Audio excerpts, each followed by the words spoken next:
बिस्मिल्लाहिर्रहमानिर्रहीम।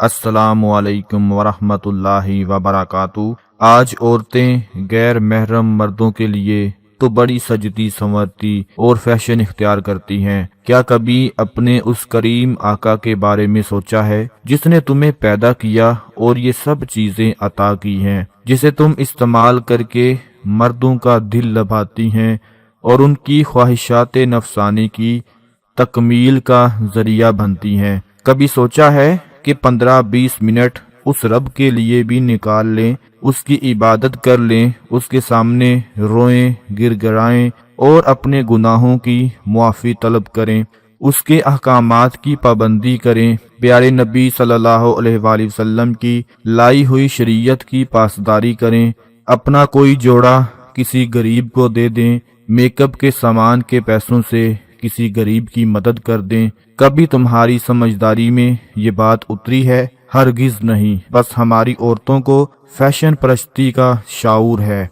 तुम्हारे जहनों में ये बात बिठा दी गई है कि इस दुनिया के अंदर सब कुछ यही कपड़े, जूती, सैंडल, मेकअप का सामान और फैशन परस्ती है। इन्हीं के जरिए हम तरक्की कर सकती हैं, इन्हीं के जरिए हम अच्छे अच्छे मर्द को अपना शिकार बना सकती हैं। आखिरत से तुम्हारा कोई लेना देना नहीं, ना तुम्हें ये मालूम है कि हमें किस तरह का लिबास पहनना चाहिए, किस तरह बनाव श्रृंगार करना चाहिए और किसके लिए करना चाहिए।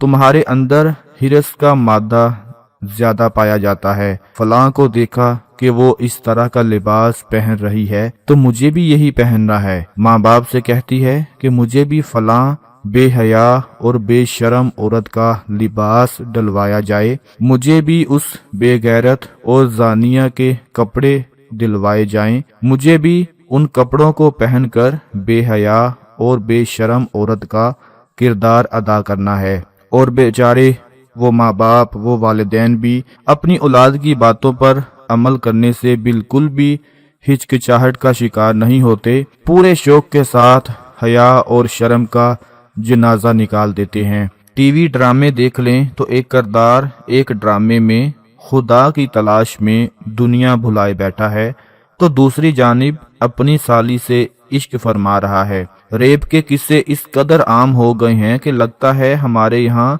कोई बच्चा या औरत महफूज नहीं। शादी के बाद दो दो महबूब रखना अब तो आम हो चुका है। अक्सर औरतें और मर्द भी इस गलत मेल जोल को बुरा नहीं समझते। नशा तो इस कदर आम हो चुका है कि किसी भी शहर में कुछ देर की मेहनत के बाद दस्तयाब हो जाता है। बंद कमरों में शराब नोशी और ऐशियों की महफिलें हद से ज्यादा बढ़ चुकी हैं। सवाल ये है कि इस सब का अंजाम क्या है और ये सब इस्लाम के नाम पर बनाए गए मुल्क में क्यों शुरू हुआ है। मैं इस बात को भी अहम समझता हूँ कि दीन इस्लाम में औरत के लिबास और मर्दों की निगाह नीची रखने की तलकीन के अलावा बहुत सी बातें बनाई गई हैं, जैसे नाप तोल में कमी ना करना, मिलावट ना करना, झूठ मत बोलना, किसी पर बहतान न लगाना, दरगुजर से काम लेना, ये सब चीजें। इसीलिए अगर हम जोर सिर्फ औरत के लिबास पर रखेंगे तो मुनाफिकत का जवाल नहीं हो सकेगा।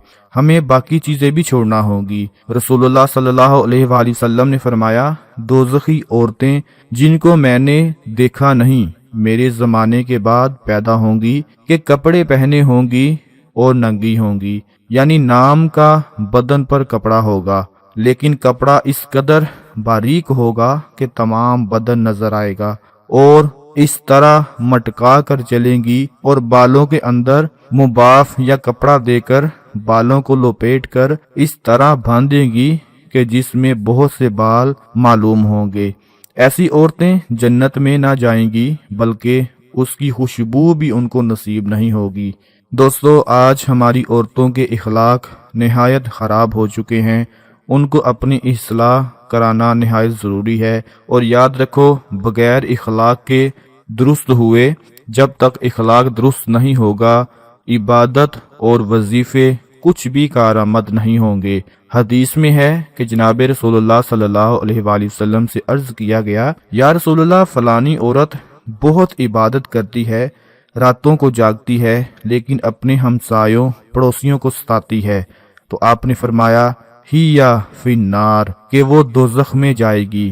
ایک دوسری عورت کی نسبت عرض کیا گیا کہ وہ زیادہ عبادت نہیں کرتی مگر ہمسایوں سے حسن سلوک کرتی ہے، فرمایا ہیا فی الجنہ، کہ وہ جنت میں جائے گی۔ مگر ہماری عورتوں کا سرمایہ بزرگی آج کل تسبیح اور وظیفہ پڑھنا رہ گیا ہے، اخلاق کی طرف بالکل بھی توجہ نہیں۔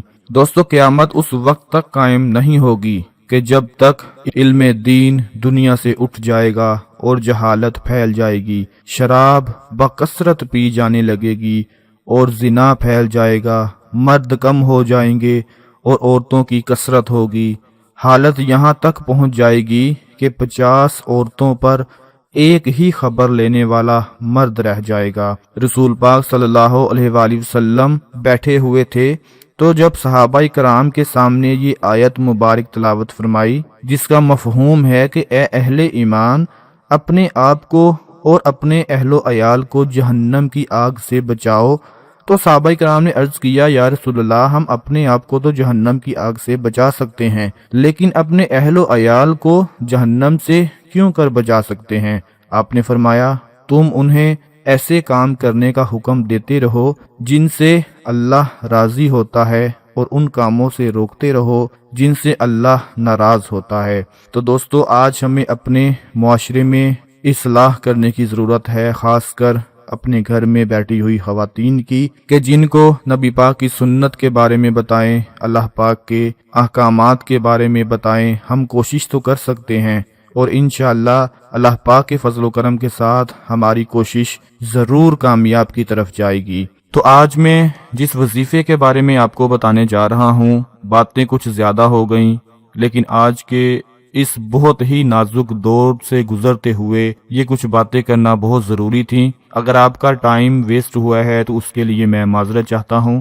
تو اپنے عمل کی طرف بڑھتے ہوئے میں آپ کو بتانا چاہتا ہوں کہ جب ہم اپنی اصلاح کر لیں گے، اللہ کو راضی کر لیں گے، اللہ کو خوش کر لیں گے، تو پھر وہ مالک ہماری زبان سے نکلی ہوئی ہر بات کو پورا فرما دیں گے۔ تو جس عمل کے بارے میں آج آپ کو بتانے جا رہا ہوں، وہ عمل کیا ہے کہ آپ لوگوں نے باوضو ہو کر کمرے میں بیٹھ کر جو عمل بتا رہا ہوں وہ پڑھ لینا ہے۔ انشاءاللہ اس عمل میں اتنی طاقت ہے، اتنی پاور ہے کہ ایسا آپ کو معجزہ دکھنے کو ملے گا کہ غیبی ہاتھوں سے آپ کے پاس رزق آ جائے گا۔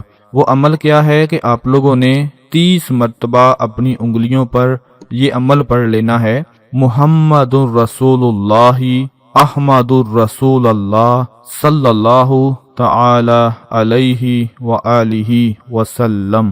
دوستو، یہ عمل آپ کو غیب سے رزق عطا فرما دے گا۔ یقین کریں کہ اس عمل کو پڑھتے ہی آپ کے پاس غیبی ہاتھوں سے رزق کی بارش ہو جائے گی، اور جب آپ اس عمل کو پڑھنا شروع کریں گے تو آپ کو ایسا محسوس ہونے لگے گا کہ اللہ پاک نے آپ کی رزق کی پریشانی کو ختم کر دیا اور آپ کو رزق عطا فرما دیا، اور انشاءاللہ آپ کو اللہ پاک اس عمل کی برکت سے اتنا رزق عطا فرما دیں گے کہ ایسا معجزہ کبھی آپ نے پہلے نہیں دیکھا ہوگا۔ میں اللہ پاک سے دعا کرتا ہوں اللہ پاک ہم سب کی مشکلات کو آسان فرمائے، ہم سب کو نبی پاک کی سنت پر عمل کرنے کی توفیق عطا فرمائے۔